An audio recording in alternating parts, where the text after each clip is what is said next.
உங்க கையை அப்படியே திருப்பி பாருங்க. இந்த இந்த மோதிரம் போடுற விரல் இருக்கு இல்லையா? இந்த மோதிரம் போடுற விரலுக்கு கீழ ஒரு சின்ன நைஸா ஒரு கோடு ஓடும். அந்த கோடு இந்த கட்டத்துல முடியலாம், அல்லது இந்த இந்த இந்த இருதய ரேகையோட முடியலாம், அல்லது இந்த இருதய ரேகைய விட்டுலாம் கீழ இறங்கலாம். ஆனால் இந்த சூரிய ரேகைக்கு நேரா ஒரு கோடு லைட்டா ஓடும். நைஸா கூட ஓடலாம். அப்படி ஓடுச்சுன்னா உங்க ஜாதகத்துல சூரியன் பவரா இருக்குன்னு அர்த்தம். இது என்ன அர்த்தம் அப்படின்னா, உங்க அப்பாவுடைய அன்பு கம்மியா இருக்கவங்களுக்கு நீங்க சொந்த தொழில் பண்ண போறீங்கன்னு அர்த்தம். கவர்ன்மென்ட் எம்ப்ளாயியா இருக்கீங்கன்னு அர்த்தம். எப்பயுமே ஒரு கோடு வந்து நைஸா இருந்தா அழகுன்னு சொல்றாங்க. பள்ளம் அந்த சாக்கடை வெட்டின மாதிரி மம்பட்டி போட்டு சாக்கடை வெட்டின மாதிரி அப்படியே குழியா கிடக்கும். அது வந்து மோசமானது. ஓடாம நின்று போச்சுனாலும் மோசமானது.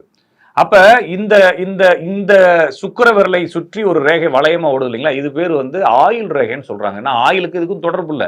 இந்த ரேகை நிறைய பேருக்கு கட்டாயம் இருக்கும். அவங்களுடைய ஆயுள்லாம் சூப்பரா இருக்கும்.